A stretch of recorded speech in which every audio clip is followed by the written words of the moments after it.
The Wall Street Journal reports this morning that a new report ordered by Avril Haines, Joe Biden's director of national intelligence, reveals that America's spy agencies are purchasing information on you and me, on American citizens. They're buying it from independent, for-profit data brokers who mine our credit card receipts, phone calls, smartwatches, automobiles, and location trackers.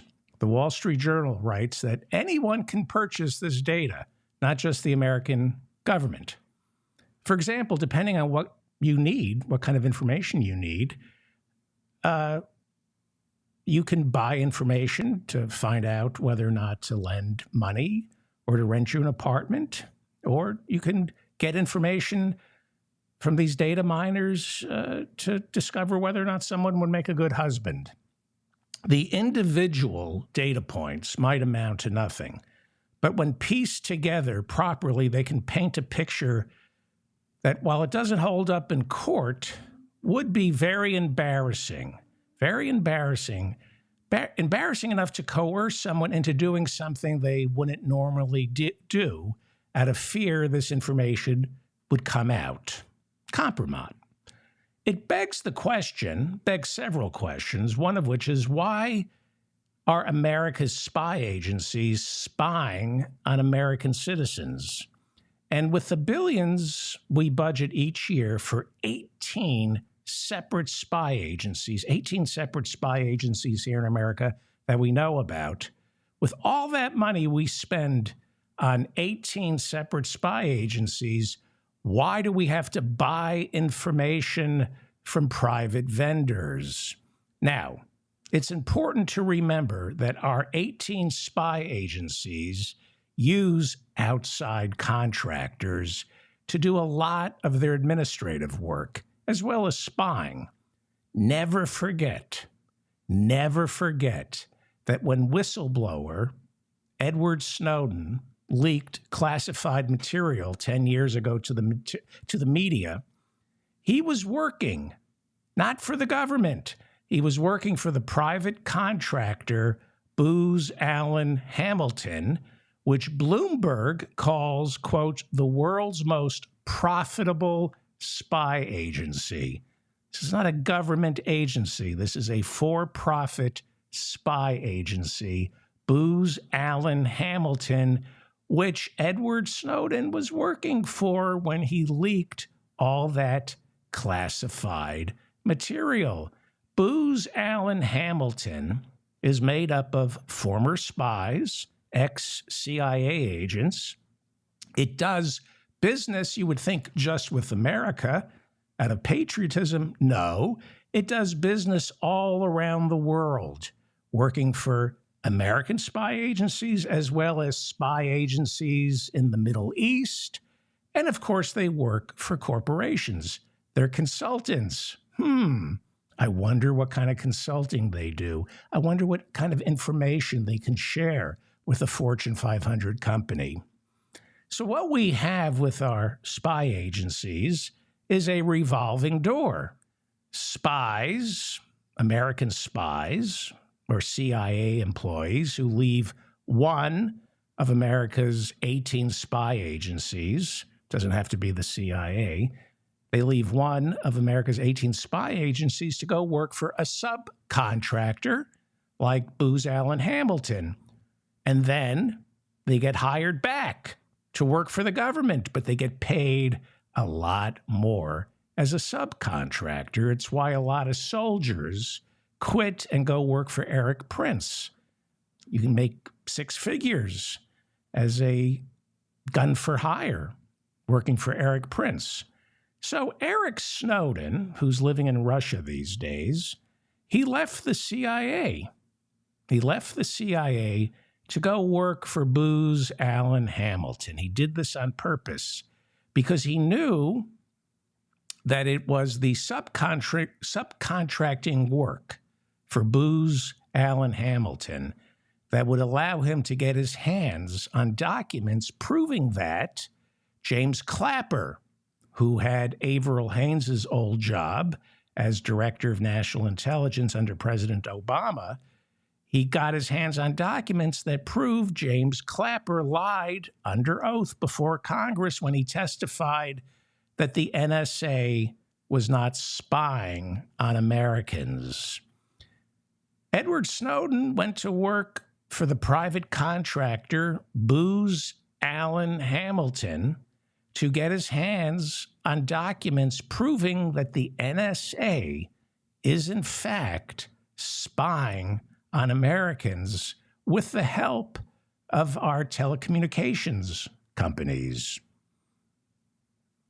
I've been indicted twice now in a couple of months. Yes, you have.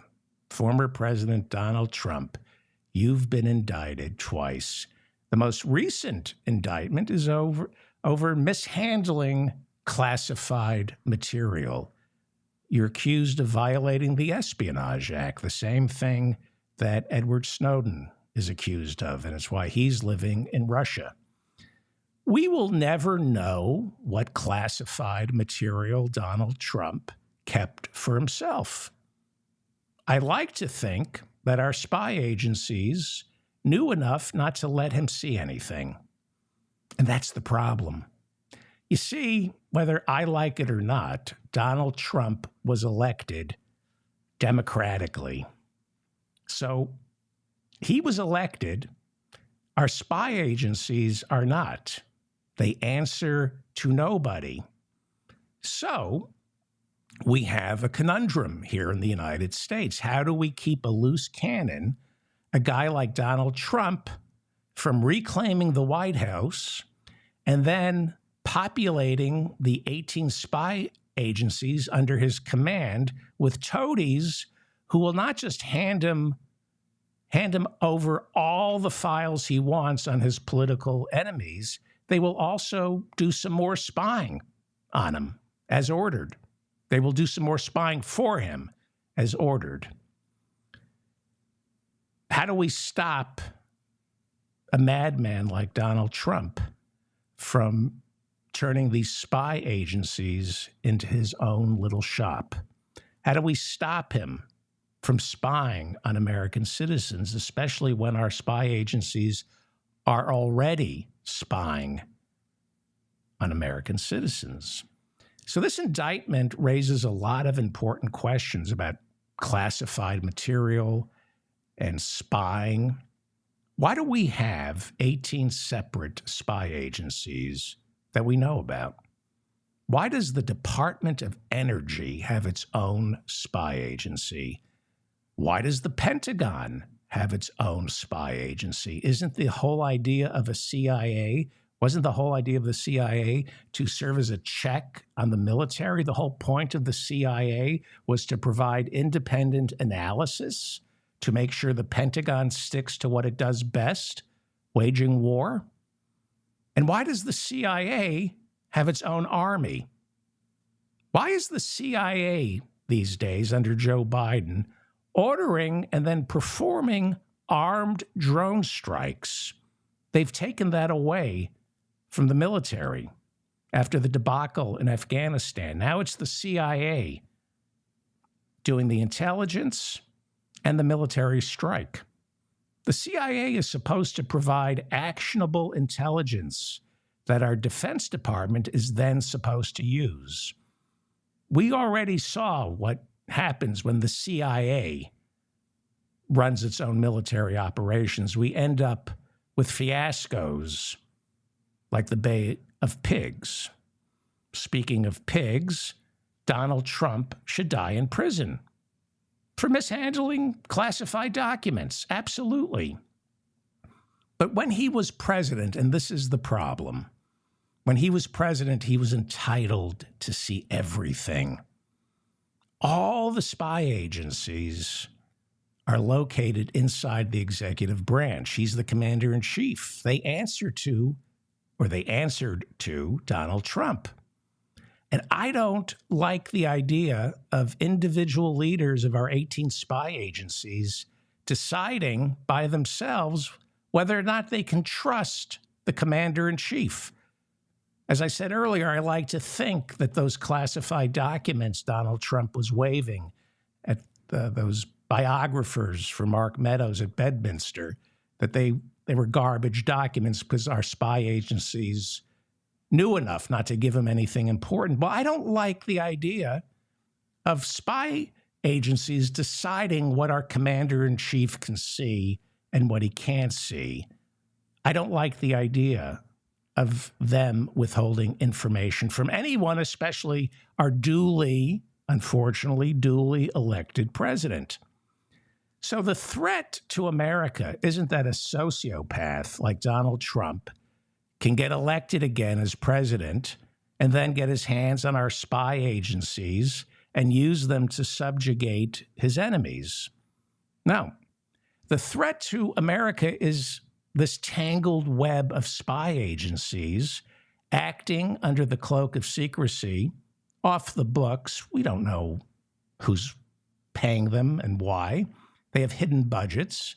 They're working with private subcontractors like Booz Allen Hamilton, working with and for them. We don't know what they're doing. That's the threat to our democracy, or at least what's left of it. I'm for a strong federal government, but I am for a pared down military and an even more pared down intelligence agency. It's too unwieldy.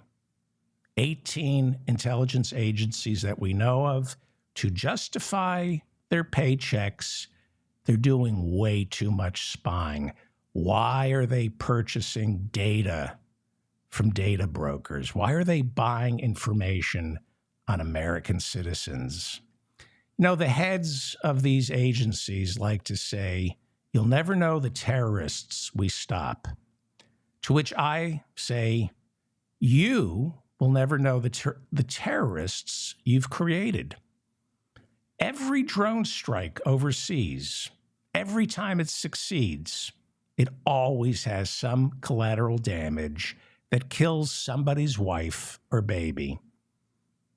Now, you think you've killed a terrorist. You might have, but you've also given birth to 5 more.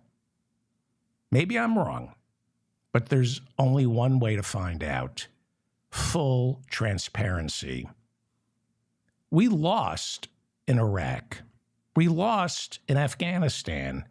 We lost in Vietnam. Maybe the reason we have so many classified documents that nobody is allowed to see, maybe these documents are classified to keep secret the names of the American officials who are to blame for all this failure. Failure in Iraq, failure in Afghanistan, failure to keep us safe on 9/11, failure in Vietnam, failure that has cost millions and millions of lives and cost you and me trillions of dollars.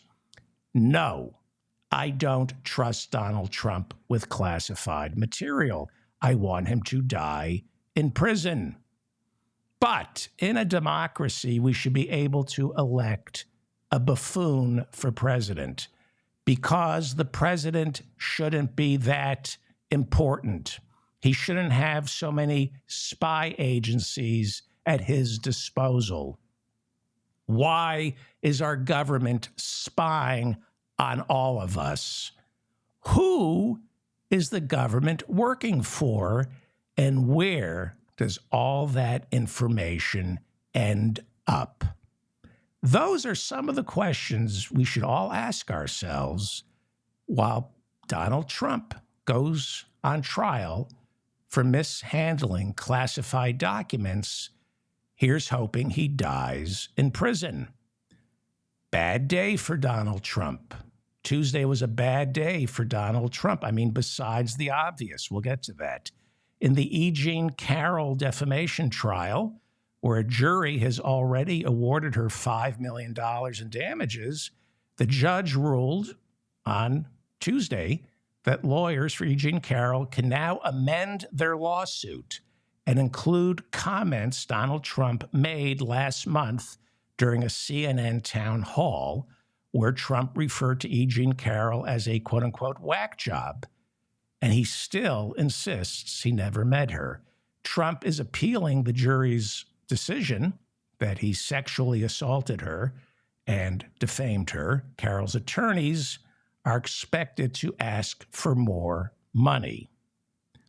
And more bad news for Trump. The new inflation numbers came out on Tuesday, and there's no question that inflation is cooling off.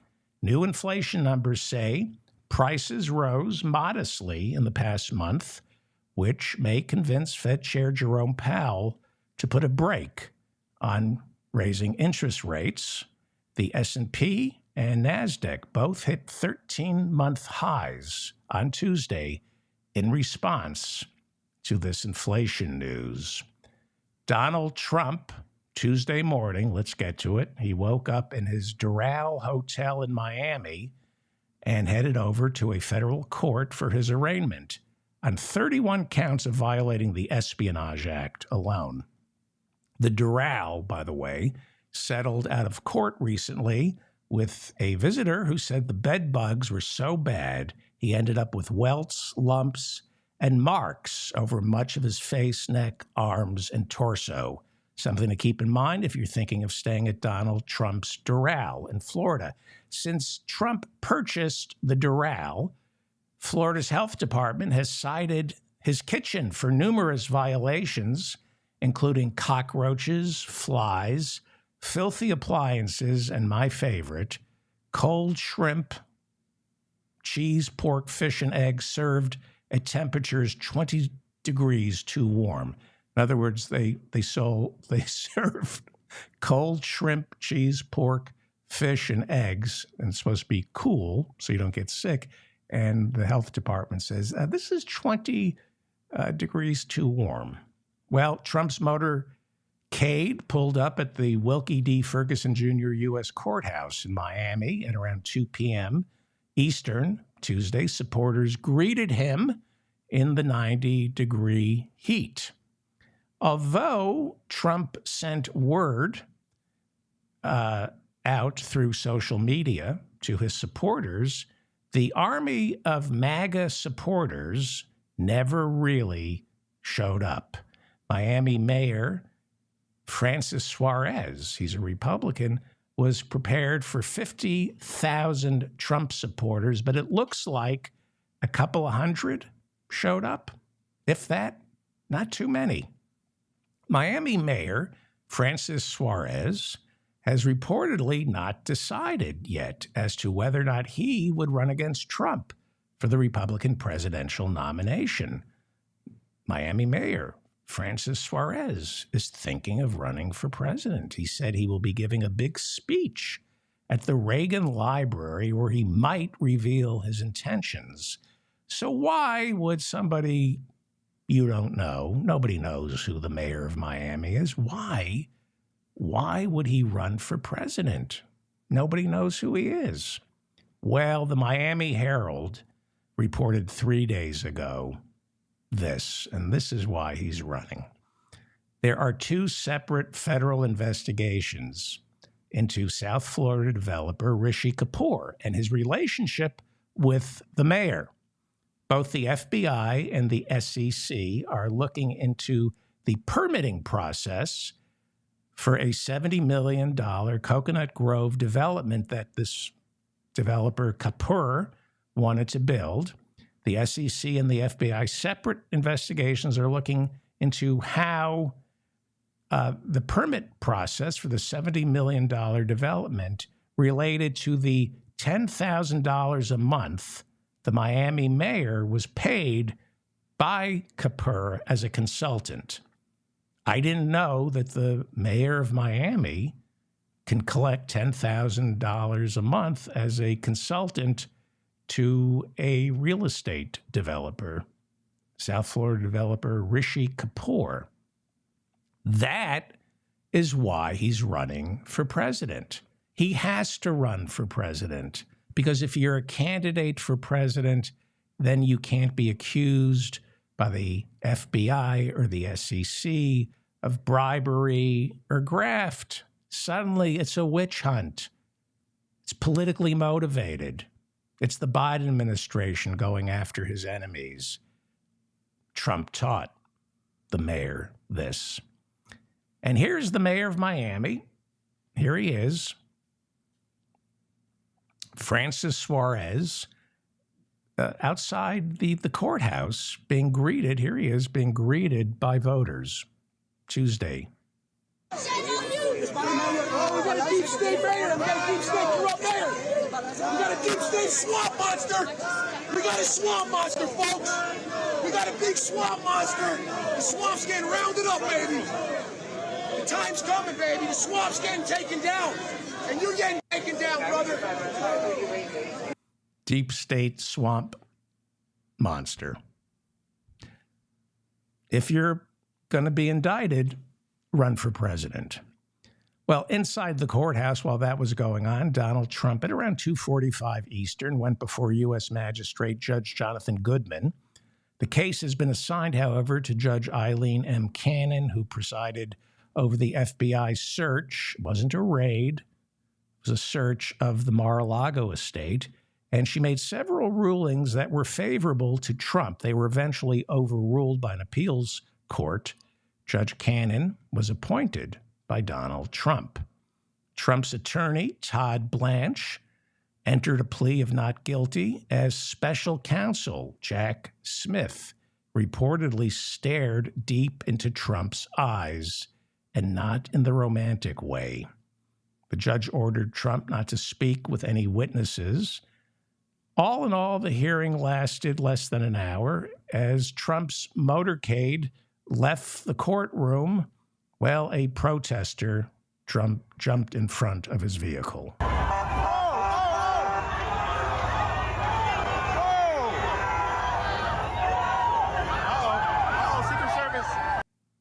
But because this is America, and it was an elderly gentleman dressed up he was in some prison garb.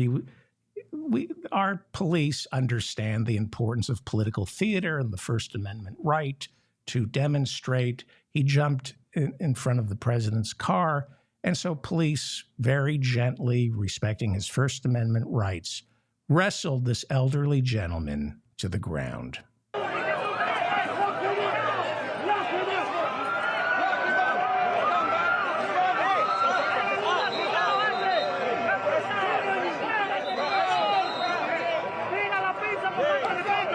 So that would be four officers crushing his back with the knee just to handcuff him, pressing his face against the cement. Isn't that wonderful? On his way home, Trump stopped off in Little Havana to eat at a restaurant called Versailles, where diners there sang happy birthday to him. On Wednesday, Trump turns 77. While waiting for his food, religious leaders prayed for Trump. They put their hands on him, including several Orthodox rabbis who might want to take a break from reading the Torah and pick up a book on European history to gain a better appreciation of who exactly Donald Trump is and what his plans are for you and anyone else not white, Christian, heterosexual, male, and born into wealth.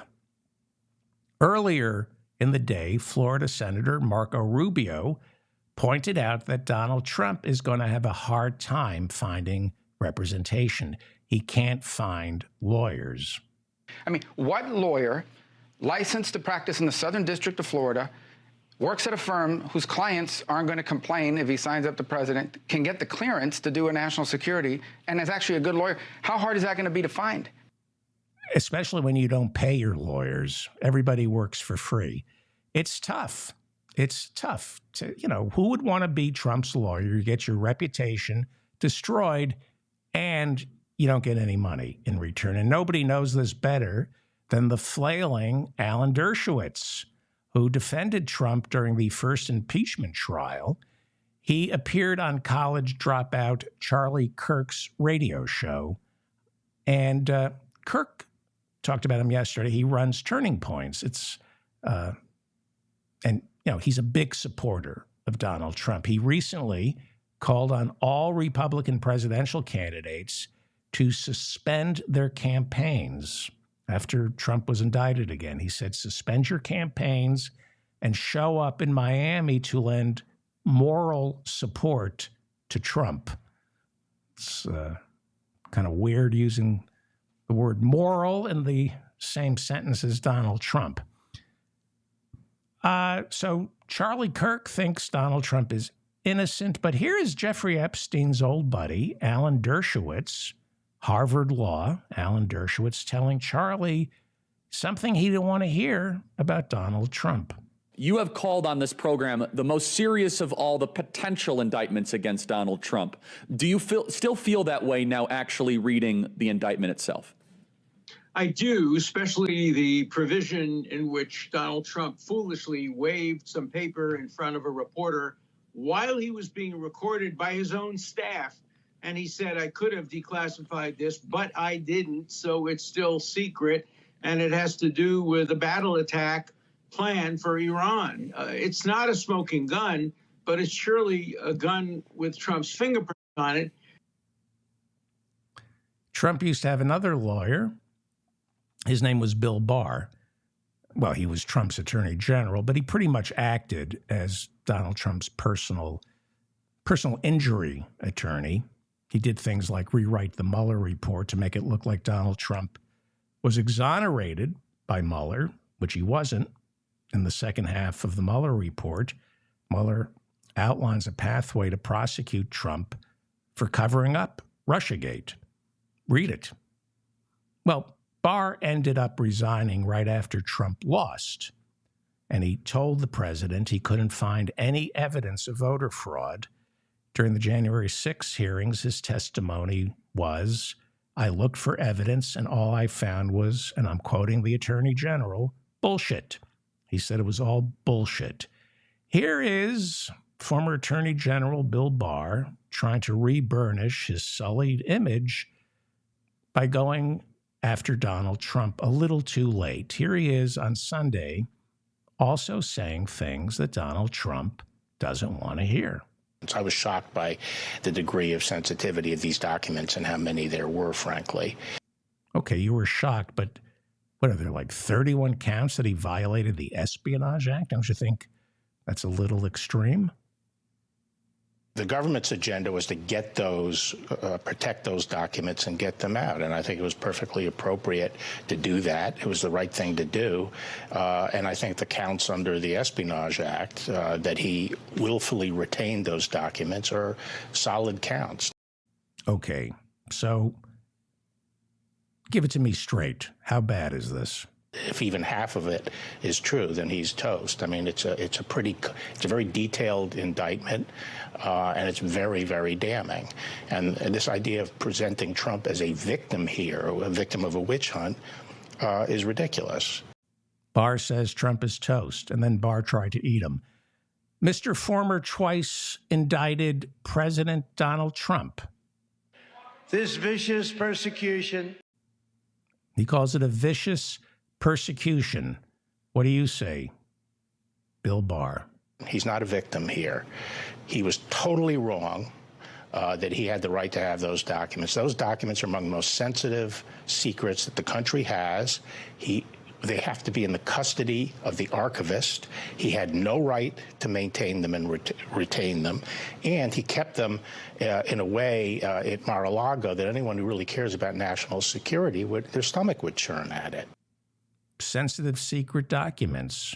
The most sensitive and secret. You mean he had the Jeffrey Epstein files? He knew exactly how Jeffrey Epstein died? Is that what you're saying, Bill Barr? Well, Bill Barr isn't running for office, so he can speak freely. Mike Pompeo was thinking of running for president. Don't think that's going to happen, so having nothing to lose, here is Donald Trump's former CIA director, as well as his former Secretary of State. Here's Mike Pompeo on Monday talking about Donald Trump's mishandling of classified material. First, if the allegations are true, and there's lots of indications that they are, President Trump had classified documents where he shouldn't have had them, and then when given the opportunity to return them, he chose not to do that for whatever reason. That's just, Brian, you talked about me having classified documents. I handled thousands and thousands of them over my time in Congress and then as a CIA director and Secretary of State. I suppose we can all make mistakes and get them to the wrong place, but when somebody identifies that, you got to turn them in. And so that's inconsistent with protecting America's soldiers, sailors, airmen, and Marines. And if the allegations are true, some of these were pretty serious, important documents. And so that's wrong. That's a Republican who's not running for office. They have a lot of courage when they're not running for office. But here is Republican Congressman Ken Buck. He represents Colorado, and he's a member of the Freedom Caucus. He is a Republican, and he's not a nice Republican. He's ultra right wing. He is a member of the Freedom Caucus, and this week he began to urge his fellow Freedom Caucus members to vote to vacate the chair, which means get rid of Kevin McCarthy as Speaker. Tough guy. Ken Buck was asked, I believe it was on CNN, what he thought of Trump's indictment. Now, you got to remember, Trump's chief of staff was Mark Meadows, one of the founders of the Freedom Caucus, Jim Jordan, right? Jim Jordan, one of the founders of the Freedom Caucus. Most of the members of Congress who asked for pardons after January 6 were members of the Freedom Caucus. They're big supporters of Donald Trump. Here is what the Freedom Caucus's Ken Buck said about the indictment. Would you feel comfortable with Donald Trump as president again? Well, I would not feel comfortable with a convicted felon in the White House. So we'll see how the case plays out, and we'll see how the evidence is presented and what the defenses are. But let's just look at Donald Trump's words in 2016.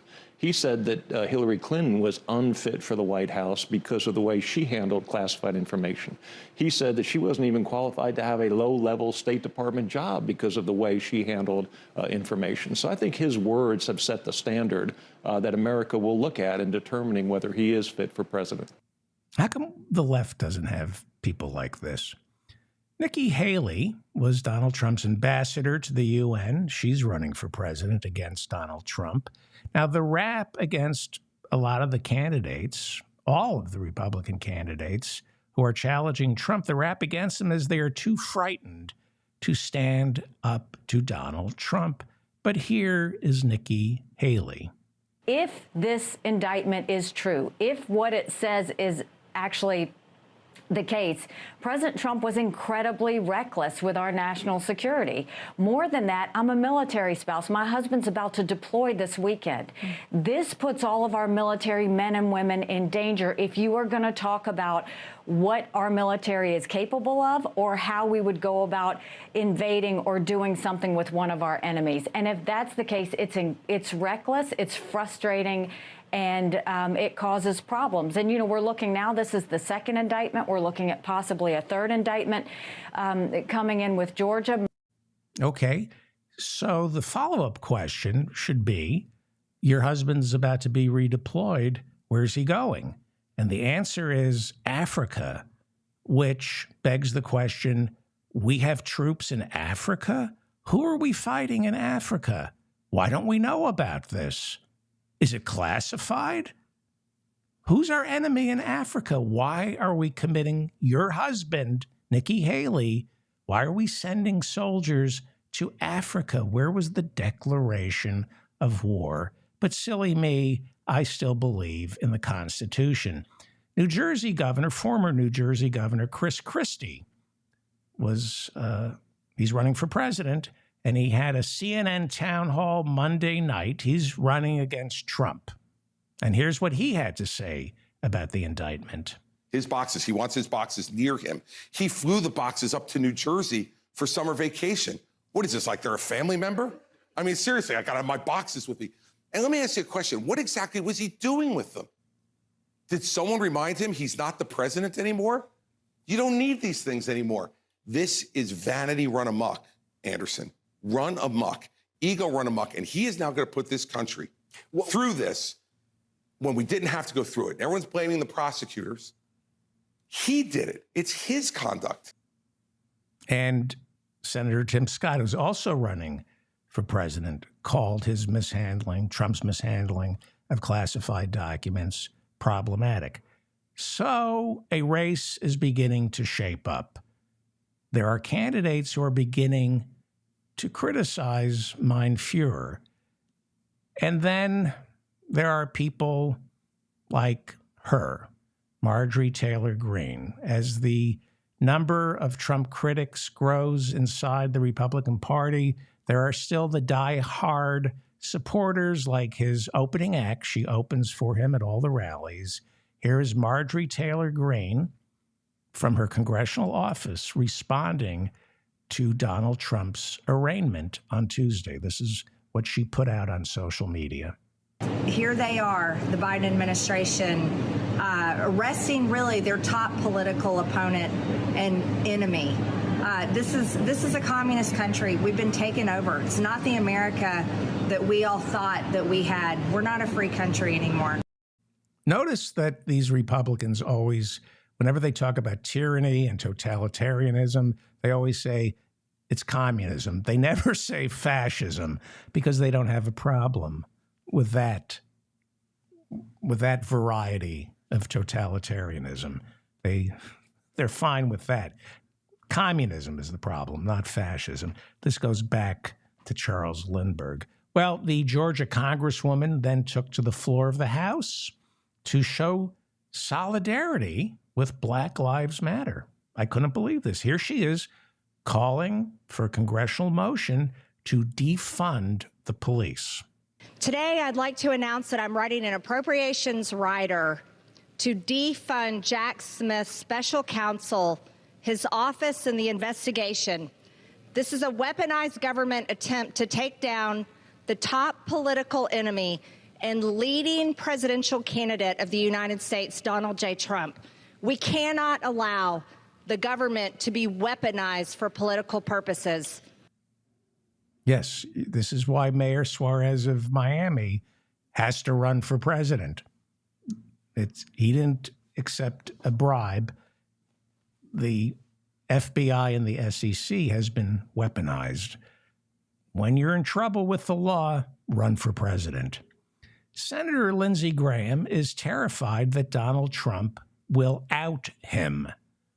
So he passionately stands by his man. But Lindsey likes to think he's principled. So he puts out tweets like this. This is how he plays verbal gymnastics in his own mind when he's defending Donald Trump. This is a tweet that Lindsey put out over the weekend. Most Republicans believe we live in a country where Hillary Clinton did similar things and nothing happened to her. Let me refresh your memory. Hillary Clinton ran for president in 2016. A lot of you have forgotten that. And so because she ran for president in 2016 and put some email on a private server and may have transmitted some classified documents accidentally, it's tantamount to treason, according to Republicans. That Hillary Clinton, look her up. She senator from New York. And this is the go-to talking point. What about Hillary? What about Hillary? So this is how Lindsey sleeps at night, and a quart of Jack Daniels. Most Republicans believe we live in a country. See, he's not saying it. He's just reporting what most Republicans believe. He's got too much dignity to say that, but he's just saying that this is what most Republicans believe. See, Lindsey's a lawyer, and as a lawyer, he feels, this is how he sleeps at night, along with a bottle of Jack Daniels. He feels, as a lawyer, it is my job to make the Republican case for the Republican voter. I'm the Republican voter's advocate. Whether or not I truly believe this doesn't matter. This is how people like Lindsey Graham justify their heinous behavior. In their mind, or at least this is how they rationalize having Charles Manson as the client, everyone deserves an advocate. And Lindsey convinces himself even Donald Trump deserves an advocate when you take your case before the court of public opinion. Here is a clearly hungover Lindsey Graham. Something, he's going to mention Hillary Clinton. And again, if you forgot, Hillary Clinton ran for president in 2016. And because she might have mishandled some classified material on a private email server, Donald Trump should skate. Donald Trump has said repeatedly that he did nothing wrong. Do you believe that? We live in an America where if you're the Democratic candidate for president, Hillary Clinton, Secretary of State, you can set up a private server in your basement to conduct government business. And when an investigation is had about your activity, no, let me finish. But you didn't answer the That question. was ridiculous. Well, yeah, I'm trying to answer the question from a Republican point of view. That may not be acceptable on this show. See what he's doing? I'm trying to represent the position from a Republican point of view. I'm advocating. I may not believe what I'm saying. I'm a lawyer. He was a JAG officer. And I'm a lawyer, so I'm just representing what the Republican people believe. Do you think he's hungover? You think he's hungover? No, let me finish. Okay. Let me finish. Finish what you were saying or that bottle of tequila between your legs. John Brennan was Obama's CIA director. Which is why I just find it so disheartening, and it makes me angry when I hear people like Lindsey Graham make excuses and apologies for Donald Trump. Those are the words of a spineless coward, quite frankly, who is frightened by Donald Trump and frightened by those individuals who still cling to this image of Donald Trump as being this very, strong leader, which he is not. Okay. Here is Senator Ron Johnson, Republican from Wisconsin, who married into wealth. President Ford decided it was best for America not to pursue prosecution against President Nixon. President Trump pretty much made the same decision, decided not to pursue any kind of prosecution of Hillary Clinton. No. FBI Director James Comey decided not to prosecute Hillary Clinton because it's not up to presidents whether or not to prosecute. This is a problem. Our Justice Department is in the executive branch, but there's a wall between the Justice Department and the Oval Office. And the Republicans have come up with this new narrative that the President of the United States, besides being the commander-in-chief, is also the chief law enforcer. This is the mind of a fascist. So according to Ron Johnson and all the Republicans, it's up to Joe Biden whether or not Merrick Garland and the special counsel Jack Smith prosecute Trump. No. The President of the United States is not the chief law enforcement agent. If you're a fascist, that's what you want. And this is why the Justice Department and the FBI have to be moved out of the executive branch. Joe Biden could have made the exact same decision, but he didn't. He allowed a SWAT raid on a very secure residence of President Trump over federal records, even though he was holding classified records himself. Okay. First of all, it wasn't a SWAT raid. The FBI had a warrant.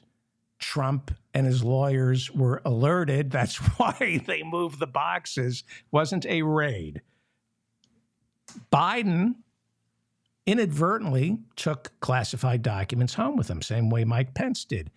And when they were told those documents are classified, they immediately returned them.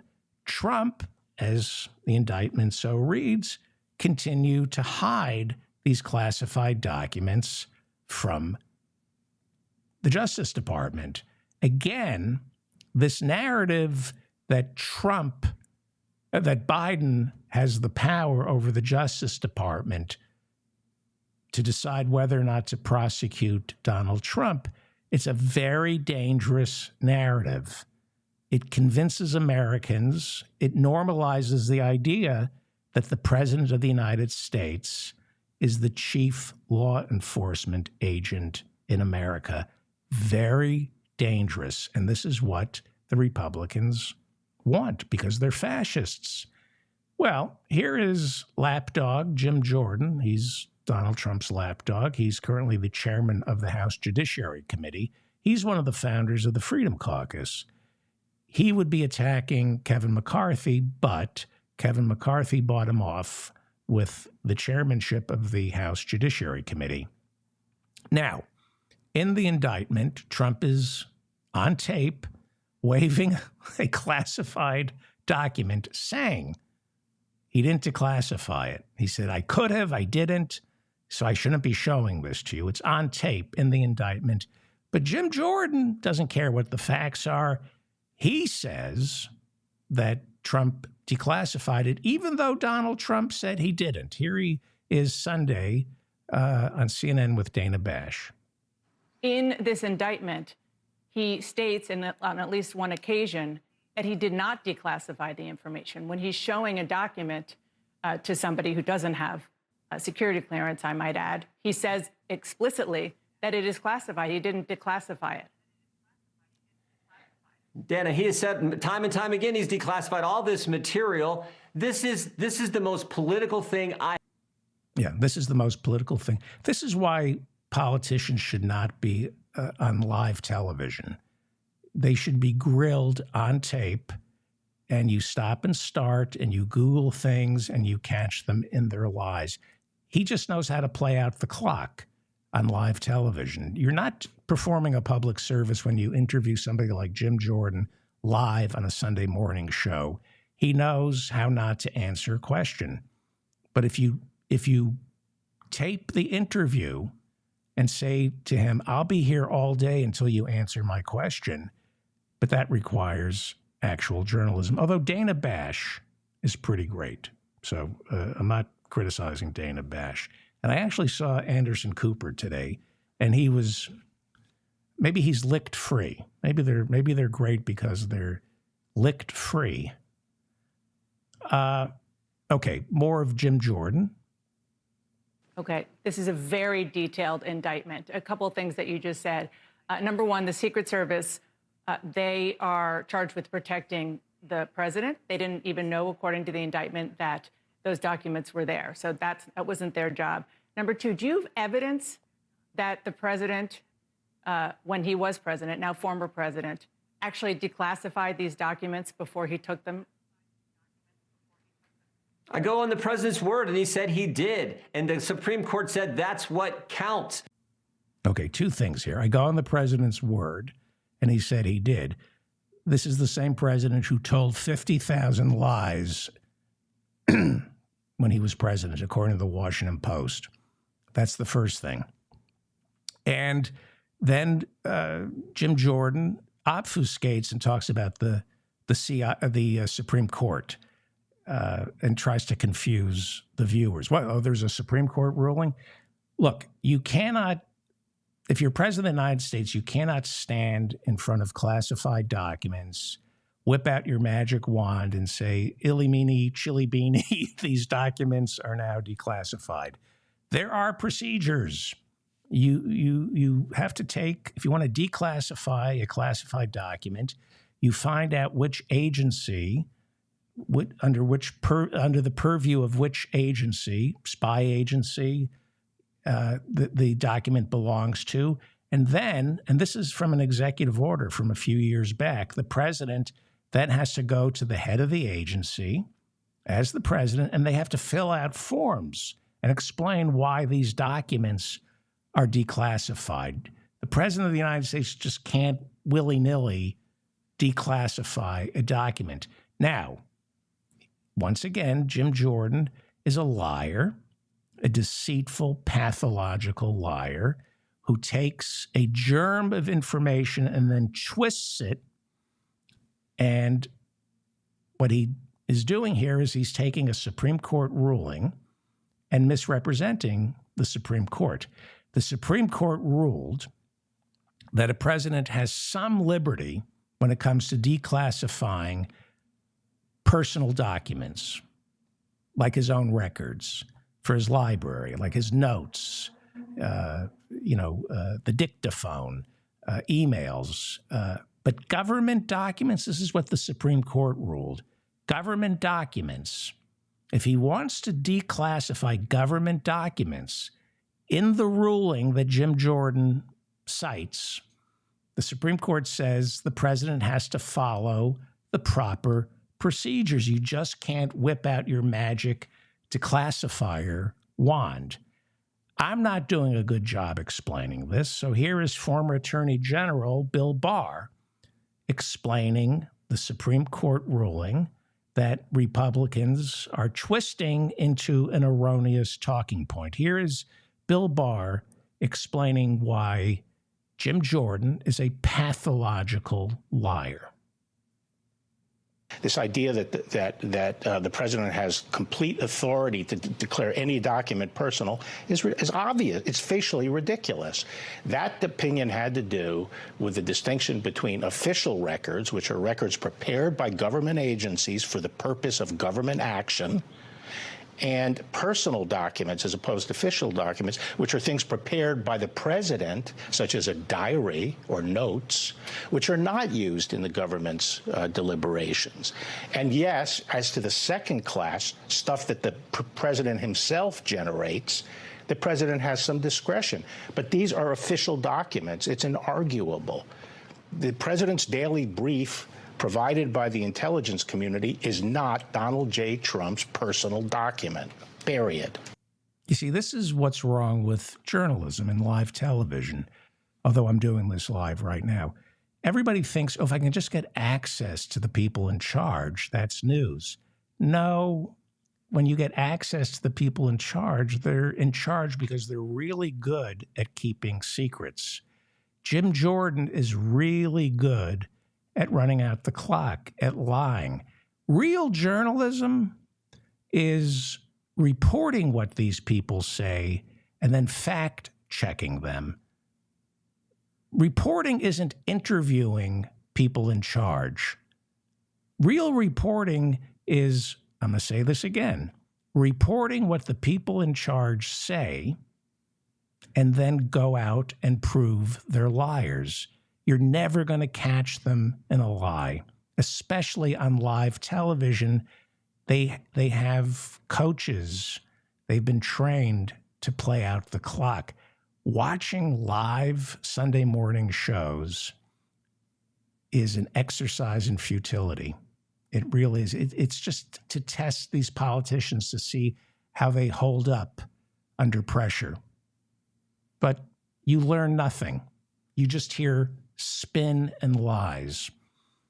Well, that's the argument. That is the argument. That's the defense and the accusation. People are accusing Donald Trump of mishandling classified material. There are some Republicans who aren't running for office who say if the indictment holds up, this is pretty bad. There are some Republicans who are saying that, including some Republican presidential candidates. And then there are the lapdogs, the people like Jim Jordan, Marjorie Taylor Greene, who are handed talking points and go out there and fight for the president. They try to sway the court of public opinion.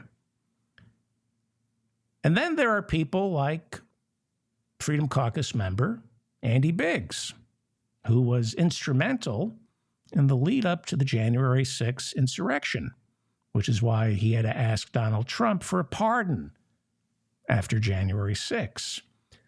And Andy Biggs, he doesn't believe in taking the argument before the American people. Andy Biggs tweets, "We have now reached a war phase, eye for an eye."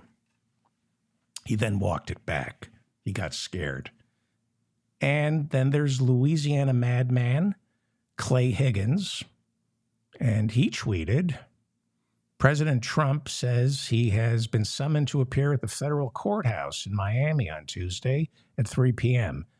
He goes on to write, "This is a perimeter probe from the oppressors. Hold our POTUS has this. Hold our POTUS has this." Buckle up. 150K, know your bridges, rock steady, calm. That is all. It's QAnon speak. It's phony militaries. It's saying, get out your guns. There's going to be a revolution. This is Clay Higgins. Became a congressman because he couldn't be a police officer anymore because he kept beating up black suspects who were handcuffed. Bad guy, Clay Higgins. I think he's married 4 times. Not sure. Carrie Lake lost the race for governor of Arizona. She says she didn't. And she was there in Miami on Tuesday with the other idiots in 90-degree heat, showing solidarity with the president, who couldn't give a shit about anybody, including Carrie Lake. But she stood in front of the courtroom, the courthouse on Tuesday. Look at me, I'm Carrie Lake. Here she is, wanting to remain relevant. Here she is speaking over the weekend at a convention for Georgia Republicans. Here she is fighting for Donald Trump. I have a message tonight from Merrick Garland and Jack Smith and Joe Biden. And the guys back there in the fake news media, you should listen up as well. This one's for you. If you want to get to President Trump, you're going to have to go through me, and you're going to have to go through 75 million Americans just like me. And I'm going to tell you, most of us are card-carrying members of the NRA. That's not a threat. That's a public service announcement. The guns. The guns. The guns. So, Donald Trump. He's running from the law and for president. He's leading in the polls. This latest indictment, it might go to trial this year. Doubtful. There's talk that Judge Cannon could expedite this trial. These things take more than a year to go to trial. He has a trial in Manhattan. Alvin Bragg's case against him is scheduled for March of 2024, right after Super Tuesday. Then there's the Fulton County DA, who could indict Donald Trump in August for trying to throw the election in Georgia. And then there's the civil trial filed by New York State Attorney General Letitia James over Trump lying on his loans and his taxes. And then there's Jack Smith, the special counsel, who hasn't yet handed down the other indictments, like an indictment for the role Trump played in January 6, or an indictment for Trump trying to overturn the 2020 presidential election. And don't forget the E. Jean Carroll defamation lawsuit now getting a second wind. And then there are all these other civil lawsuits from victims of January 6. Here's the polling. This is the Real Clear Politics election averages. Kind of interesting. Nationally, Trump has 52% of Republicans voting for him. DeSantis has 22%. Pence has 4.7%. Nikki Haley, 3.3%. What's most important is Iowa. That's what kickstarts a campaign. Trump is leading in Iowa with 46%. DeSantis has 24.7%. Nikki Haley, 4.7%. Mike Pence, 3.7%. And in New Hampshire, Trump has 41%. DeSantis has 23%. Sununu, who's not running, has 14.3%. Governor of New Hampshire, favored son. And Ramaswamy has 4%, but he's probably going to drop out.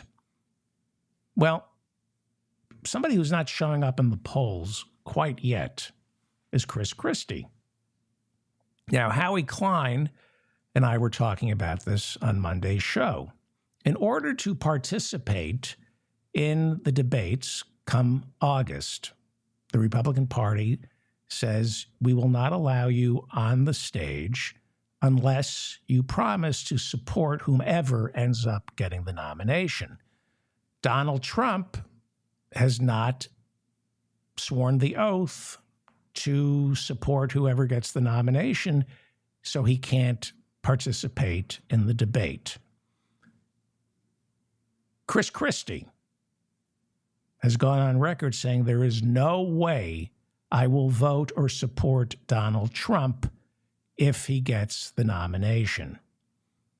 And yet, he lied and said, I will support him.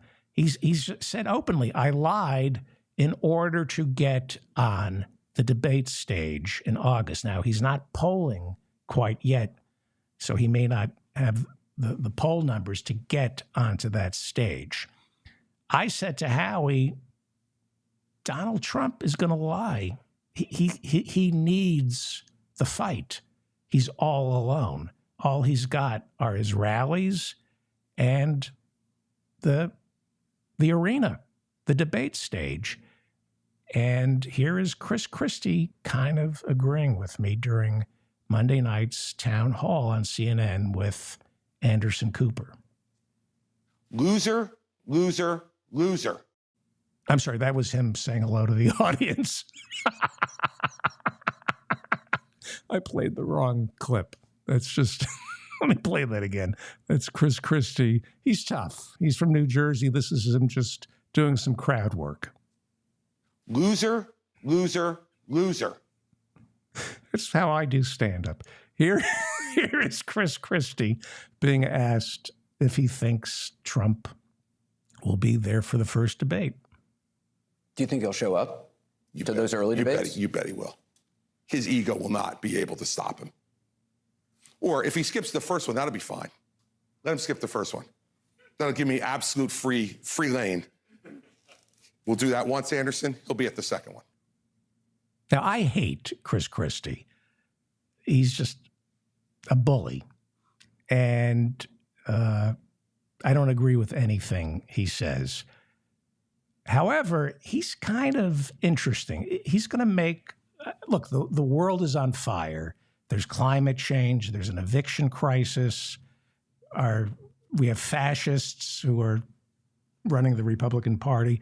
But just in terms of entertainment, Chris Christie is going to make the first act of the presidential race really interesting because he's willing to take on Donald Trump. And what's going to be interesting is Chris Christie, he's pretty media savvy. He's been on ABC for the past couple of years, and he prepped Donald Trump for the 2020 debate. So here he is talking about how he's going to take on Donald Trump. And what's really interesting is he's just as arrogant as Donald Trump. And one of these two is going to fall, which will be nice. It'll be nice to see Chris Christie humiliated. Nice to see Donald Trump humiliated. Nice to see both of them humiliated. We cannot let that happen this time, and I will not let it happen this time. I'm going to take him on directly, and not because I don't like him. I'm going to take him on directly because he's the leader. Like, how do you, I just don't understand the other candidates who won't even mention his name. I watched that Joni Ernst roast and ride thing. It was like he was Voldemort from Harry Potter. Like, nobody wanted to mention his name. You know, someone who's leading backwards and looking backwards. Like, say his name, man, say his name, right? I mean, how do you beat someone if you won't talk about them? How do you beat them if you won't distinguish yourself from them? He's making it interesting. He really is. And he insists he's not afraid of Donald Trump yet. They're afraid of him. Look what he does, right? I got a nickname now. I never got one all through 16. I got one now, which is really nice. Makes me feel even more important. He got a nickname. Donald Trump gave him a nickname. I don't know what the nickname is. Does anybody know what the nickname is? Donald Trump he calls Ron DeSantis Ron DeSanctimonious. And he has a nickname for Chris Christie. Anybody have an idea what Donald Trump's nickname would be for Chris Christie? I have no idea. No idea whatsoever what Donald Trump's nickname for Chris Christie is going to be? I've known him for 22 years. The only thing he understands is force. The only thing he understands is coming right at him and making your case. Mm-hmm. He hasn't won a damn thing since 2016. Three-time loser. 2018, we lost the House. 2020, we lost the White House. We lost the United States Senate a couple of weeks later in 2021. And in 2022, we lost 2 more governorships, another Senate seat, and barely took the House of Representatives when Joe Biden had the most incompetent first 2 years I've ever seen in my life. Loser, loser, loser. Now we're getting going, it'll be different this time. Why? Why will it be different this time? Those arguments need to be made, and I'm not afraid to make them for 2 reasons. 1, I'm not afraid of him, and 2, it's the truth. Right. Why does he have to interrupt? He was doing really great, and then he has to turn on the crowd. Loser, loser, loser. What? Why? These are nice people, Chris Christie. They showed up to support you, and you have to say, loser, loser, loser. Well, anyway, he's going to make this an interesting race, because if he falls, it will be fun to watch him fall. If Trump falls, be fun to watch Trump fall. We'll follow this, of course. We're in the middle of a national emergency for the LGBTQ community. So it's important that you support the LGBTQ community. If you know anybody who is alone, I strongly urge you to call them and reach out, find out how they're doing. Something like 75 laws have been passed in state legislatures targeting this year. 75 state legislatures have passed anti-trans laws, bills targeting drag queens and the LGBTQ community. They are coming. Republicans are coming for the LGBTQ community because they offer voters nothing other than hate. And before I go, I want to give a shout out to Garth Brooks. I'm not a country music person, but he owns a bar in Nashville, and he's still serving Bud Light. And he says, I don't care what the boycott is. People have the right to love any way they want. So if you drink beer, buy Bud Light and support Garth Brooks. I'm David Feldman, reminding you to stay strong and protect the weak.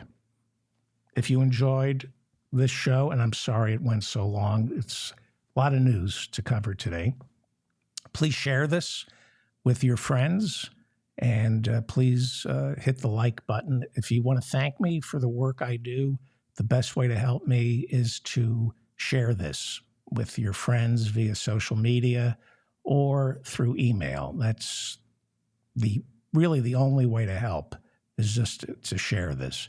And leave a comment that informs a lot of your comments inform the show. Please subscribe to my newsletter. Special thanks to all the moderators in the chat room who keep the garbage people out. We don't allow garbage comments or garbage people in our chat room. We're very strict about that. We're not interested in what garbage people think. So thank you to the moderators. Once again, I'm David Feldman, reminding you to stay strong and protect the weak.